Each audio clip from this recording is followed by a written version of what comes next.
The Earth. Is it really just a big ball floating in space? Spinning on its axis at 1,000 miles per hour? Hurtling around the sun at 67,000 miles per hour? Whizzing through the Milky Way at a milk-curdling speed of over 500,000 miles per hour? And warp driving through the heaven at over 500 million miles per hour? And what about the sun? Is it really 93 million miles away and close to 1 million miles in diameter, with a circumference of nearly 3 million miles? And it's constantly illuminating half of our entire Earth's surface with the rotation of the Earth, creating our 24-hour days, our night and days? Or, shh, the Earth is flat.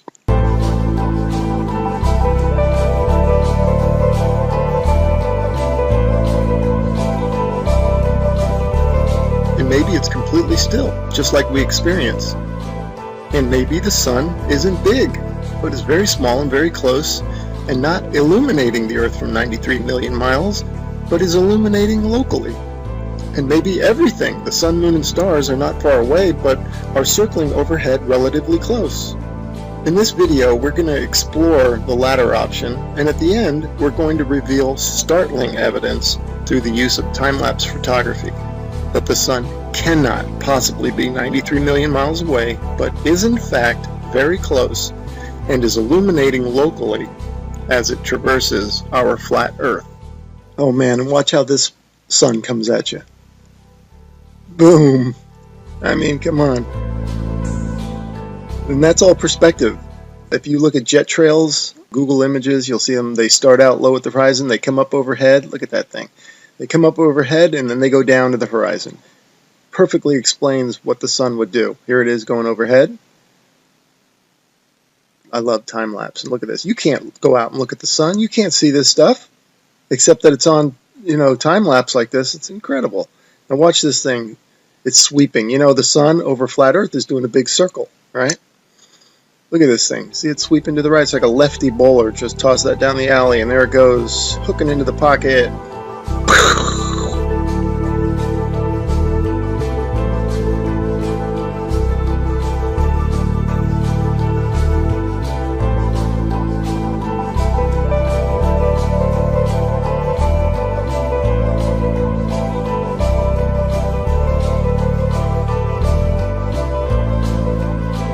See how the clouds angle down to the horizon. I shot it there. That's exactly how the sun would do on flat Earth. Okay, back to the Copernican principle, and this is what they tell us. The sun is 93 million miles away. Now, I'm going to show you evidence through sunsets that shows the sun light following the sun over the horizon, and it shrinks as it goes over. Now there's no way it would do that if the sun is 93 million miles away. Okay, first I'm going to show you some footage from the ISS.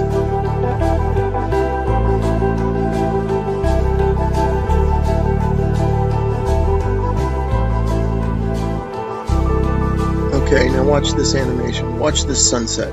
Now this is exactly, if they came to me and said do an animation, this is how I would do it.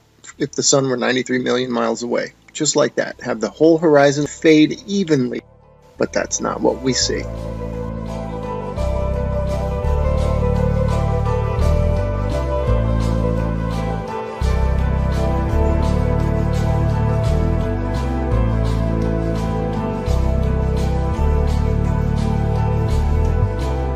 Okay, wow, look at that. Look how the light lifts off the ground like a big wedge, or like lifting up a sheet of paper.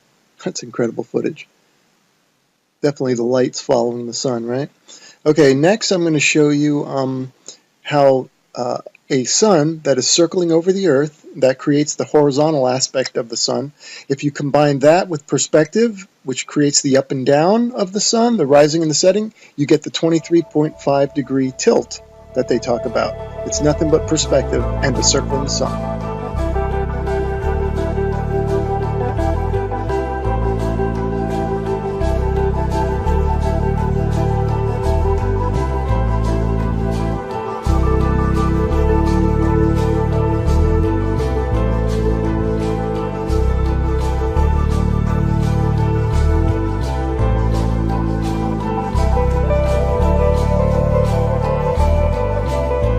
Here's another sun sweeping out a big circle.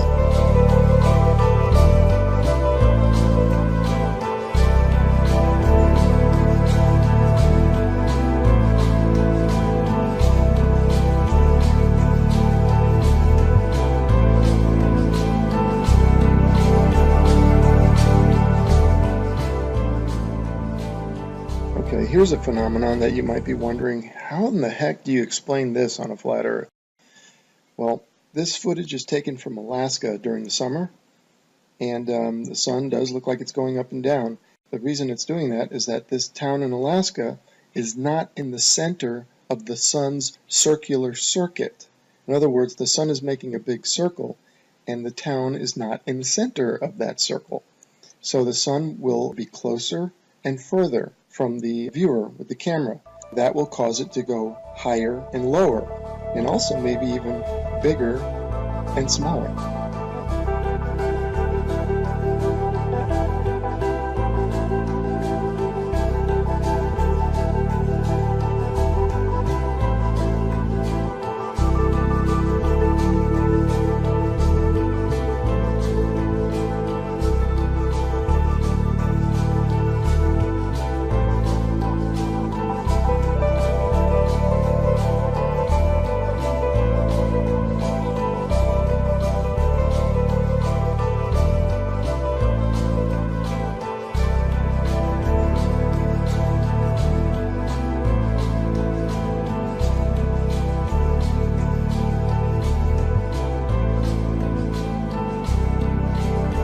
Look at the high altitude airplane. Remember, this is from a high altitude balloon, so that airplane is probably at cruising altitude. Notice how it looks like it's going up from the horizon. That's exactly how the sun will rise, because that plane is staying parallel to the ground. And now watch, it'll go down to the other horizon. All right, again, perspective, that's how the sun will set. And forget the big ball, that's just due to a GoPro camera. But see how the sun, that's the point of this. And then also, look at the size of the sun, man. Look at that thing. I mean, there is something to it to say that we're higher up our view and the sun looks bigger, and it looks like it's not as high in the sky as it does when we're on the ground. Something to that.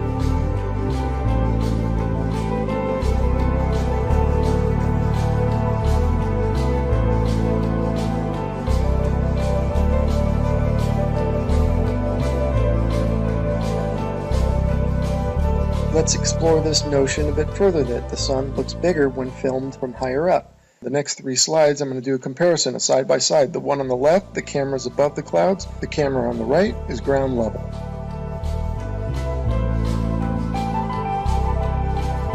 And the point for the side-by-side comparison from the ground level and the level above the clouds is that above the clouds we're only maybe a mile or so up, and if the sun appears to be closer to the camera, well, that means it's probably much closer, because if the sun were 93 million miles away, a mile closer wouldn't make any difference at all to its visual appearance.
Okay, here's a little illustrator or a little cartoon from a website called timeanddate.com. It's really funny that they would have a perfect illustration of a sun rising and setting on a flat earth due to perspective. You'll notice that it rises from below the horizon and sets below the horizon. Now you might be saying, well, how's that possible? I can see now you're saying that it rises and lowers due to perspective, but how does it disappear below the horizon? Well, I got a theory about that. Because of the fact that all parallel lines and planes converge at your eye level horizon, this is according to the perspective, I'm not making this up. If in fact, and they do, they converge at your eye level horizon visually, then it makes sense that after that point they diverge, meaning they then separate. So the sun would continue on a downward track. As you can see from my illustration here, the lines would go to your horizon, and then afterwards they would spread out and separate, kind of like a starburst, and the starburst being at your horizon, at your focal point.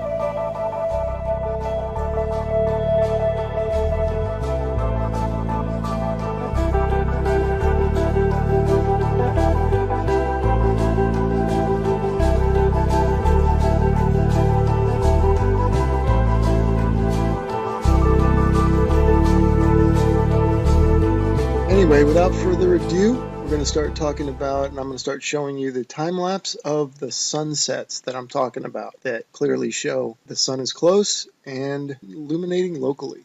Here we go. All right, and here are a couple of time-lapse sunsets, and just like the sunrises at the beginning of this video where you could see the sun coming at you, not maintaining any 93 million mile distance, here you can also see the sun moving away, and it's clearly not due to the rotation of the Earth and a sun that's maintaining 93 million miles away, but the sun is moving over the Earth and moving away from you.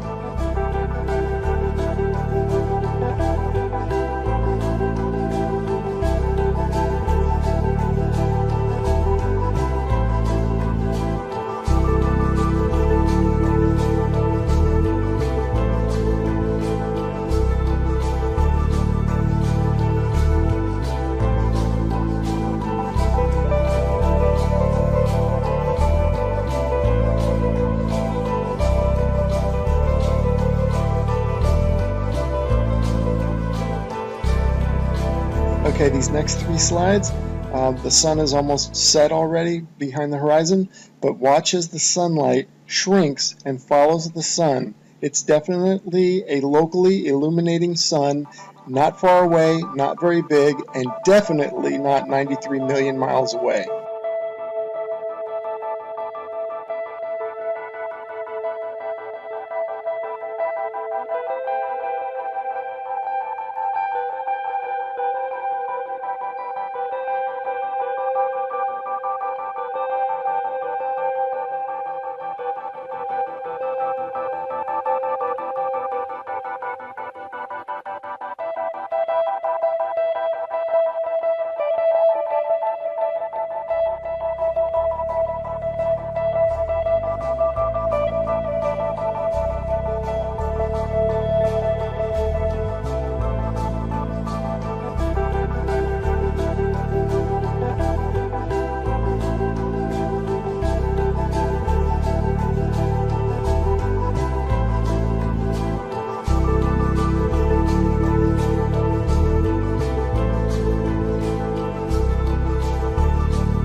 Okay, remember this video from the beginning of the video? I showed you this one and how it's circling over the Earth, and watch it sweep to the right like a bowler bowling it in there for a strike.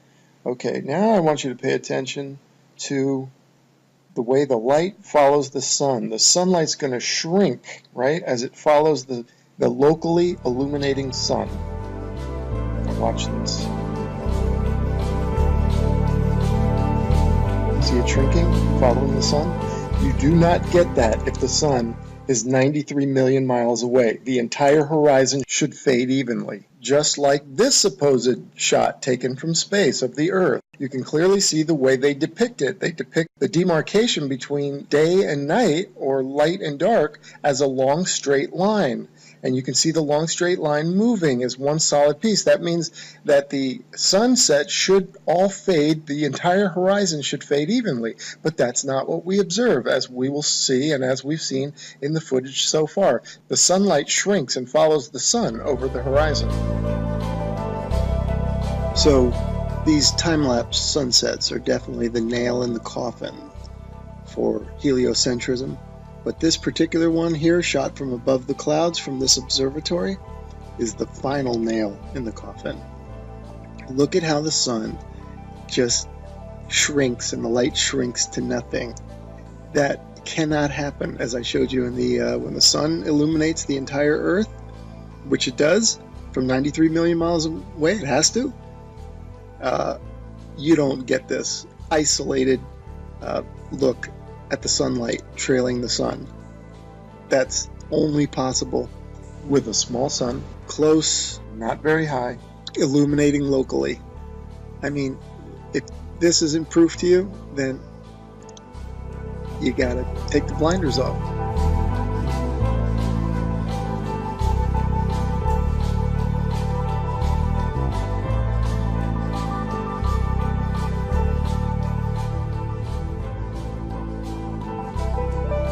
Okay, and finally I want to show you some examples of local illumination, or a city in the background. This is from Grand Canyon National Park. You can see Las Vegas is one of them. You can see the stars going down, so you know that's not the sun. That's the glow of Las Vegas, it says. You can see that's local illumination. I'm just making an example showing you here's Tuba City and a little bit of Flagstaff. Now, in this one here, you see two lights. Obviously, we don't have two suns, but these are two cities lit up, and it's just to show it looks just like the sun going over the horizon. That's the point of me showing that. That's local illumination at work. The sun is not 93 million miles away, because if it was, the entire horizon would fade evenly, and the entire horizon would fade at the same time. Not what we see here, which is the small sun cruising over the Earth, and the light is following it. Case closed.